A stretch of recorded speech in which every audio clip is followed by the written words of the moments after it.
ভালো দারুণ হয়েছে। আচ্ছা, এরপর আমরা আসছি মায়ের চতুর্থ গুণের গুণগান করতে। চতুর্থ গুণ কি?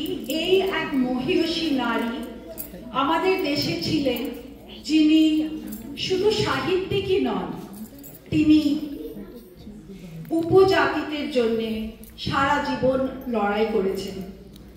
তার নামে চলচ্চিত্র হয়েছে মহানন্দা। তিনি রামন ম্যাগসেসে জ্ঞানপীঠ, পদ্মশ্রী, পদ্মবিভূষণ জয়ী আর কেউ নয়, মহাশ্বেতা দেবী।